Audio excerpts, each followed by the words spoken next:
किसी राजघराने में पैदा नहीं हुआ हूं।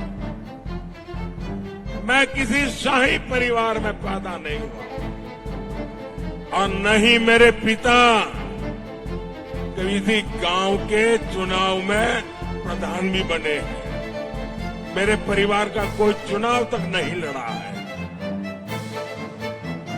मैं गरीब मां का बेटा हूं। मैंने गरीबी देखी है, मैं गरीबी को जिया हूं और जो मुसीबतें मैंने झेली हैं, मैं मेरे देश के गरीबों को उससे मुक्ति दिलाना चाहता हूं। ये जो गोली मारने के सपने देख रहे हैं ना,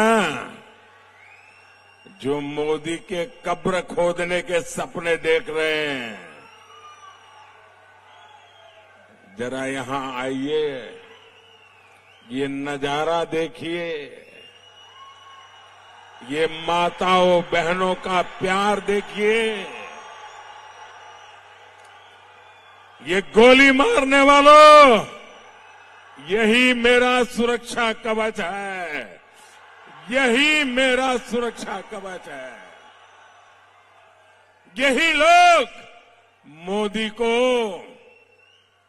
जीने की ताकत देने वाले लोग यहां बैठे।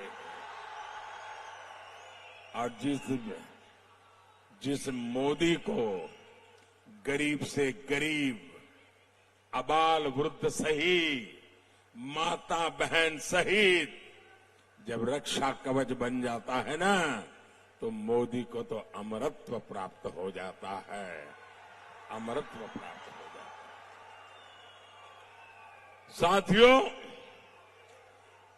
मैं किसी राजघराने में पैदा नहीं हुआ हूं। मैं किसी शाही परिवार में पैदा नहीं हुआ हूं और न ही मेरे पिता किसी गांव के चुनाव में प्रधान भी बने हैं। मेरे परिवार का कोई चुनाव तक नहीं लड़ा है। मैं गरीब मां का बेटा हूं। चाय बेचते बेचते यहां पहुंचा हूं और आपने मुझे पहुंचाया है। और इसलिए किसी को अच्छा लगे, किसी को बुरा लगे, मैंने गरीबी देखी है, मैं गरीबी को जिया हूं और जो मुसीबतें मैंने झेली हैं, मैं मेरे देश के गरीबों को उससे मुक्ति दिलाना चाहता हूं। और इसलिए मोदी का मंत्र है, वंचितों को वरीयता। जिन्हें पहले कोई पूछता तक नहीं था, मोदी उन्हें पूजता है, भक्ति भाव से पूजता है। पहले आपके इलाज की, सस्ते इलाज की किसी ने चिंता नहीं की। हमारे परिवारों में तो अगर कोई मां बीमार हो जाती है, कितनी ही पीड़ा क्यों न हो, वो कभी घर में किसी को बताती नहीं है। वो दर्द सहती है, पीड़ा सहती है। एक मिनट भैया, प्लीज मुझे बोलने दीजिए। वो दर्द सहती है, पीड़ा सहती है, लेकिन अपने परिवार में किसी को अपनी बीमारी के विषय में बताती नहीं है, क्योंकि उसके मन में एक ही भाव रहता है कि अगर परिवार में सबको बीमारी का पता चल जाएगा तो इलाज कराने का खर्चा कहां से लाएंगे। ये लोग कर्ज में डूब जाएंगे। अरे मैं 2-4 साल मुसीबत झेल लूंगी, फिर चली जाऊंगी, लेकिन मैं बच्चों को कर्जदार नहीं बनाना चाहती। मेरे देश की हर माता यही सोचती है। लेकिन माताएं बहनें अब आपको दर्द छिपाना नहीं है।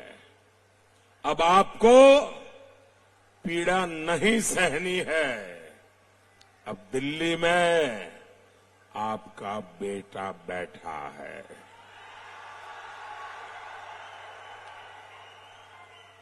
अब आपके इलाज की चिंता ये आपका बेटा करेगा। आपको एक पाई का खर्चा नहीं होगा, इलाज मैं करवाऊंगा। मैंने देश भर के मेरे गरीब भाई बहनों को कहा है, भाइयों बहनों, मैंने देवघर में एम्स बनवाया, हिंदुस्तान का बढ़िया से बढ़िया अस्पताल। देवघर एम्स से इस क्षेत्र के गरीबों को बहुत बड़ा सहारा मिला है। मोदी ने उन्हें अस्पताल में 5 लाख रुपए तक मुफ्त इलाज की सुविधा दी है। हर गरीब का सपना होता है उसके पास पक्का घर हो। अगर आपका बेटा दिल्ली में बैठा हो और आप झोपड़ी में रहे, आपका बेटा दिल्ली में बैठा हो और आप कच्चे घर में रहे, इस बेटे को मंजूर नहीं है। मैं हर गरीब परिवार को पक्का घर देना चाहता हूं। अब तक 4 करोड़ परिवारों को पक्के घर दे चुका हूं और तीसरे टर्म में आऊंगा। जो बच गए हैं ना, उनको भी पक्का घर दे के रहूंगा। ये मोदी की गारंटी है। मोदी ने कोडरमा, गिरिडीह में गरीब परिवारों को 1.25 लाख से ज्यादा पक्के घर बना के दिए हैं। और मेरी आपसे प्रार्थना है, आप जब गांव-गांव जाएंगे, अभी भी कहीं कोई नजर आए आपको जिसको पक्के घर की जरूरत है, उसका नाम पता लिख दीजिए, मुझे भेज दीजिए और उस मां बहन को कह देना कि मोदी की गारंटी है। तीसरी बार जब आएगा तो आपका घर भी पक्का हो जाएगा। मेरे लिए आप ही मोदी है, गारंटी दे देना। 7-8 साल पहले तक यहां करीब 2 लाख घर ऐसे थे जहां बिजली नहीं थी। मोदी ने अब उनके जीवन से अंधेरा दूर किया है, उनका घर रोशन किया है। मुफ्त राशन की योजना से भी यहां लाखों परिवारों को फायदा पहुंच रहा है। आज इतने साल हो गए, 80 करोड़ लोगों को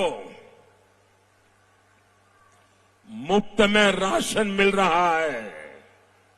मेरे पहले सोनिया बहन की एक रिमोट वाली सरकार चलती थी 10 साल पहले। उस समय के प्रधानमंत्री को पूछा गया कि आपके पास अनाज बिक रहा है, सड़ रहा है, आप गरीबों को क्यों नहीं देते? उन्होंने कहा मैं गरीबों को इतना दे नहीं सकता हूं, हमारे पास इतना नहीं है। जब आपका बेटा वहां बैठा ना, भूख क्या होती है वो मैं जानता हूं। और बच्चे भूखे होते हैं तो मां रात भर आंसू पीती रहती है, वो मैंने देखा है। और इसलिए मैंने तय किया, मैं गरीब का चूल्हा बुझने नहीं दूंगा। मैं गरीब के बच्चों को भूखे सोने नहीं दूंगा। और इसलिए 80 करोड़ लोगों को मुफ्त इलाज पहुंच रहा है। और मेरे भाइयों बहनों, लिख के रखिए, तीसरी बार आने के बाद अगले 5 साल भी मुफ्त राशन मिलता रहेगा।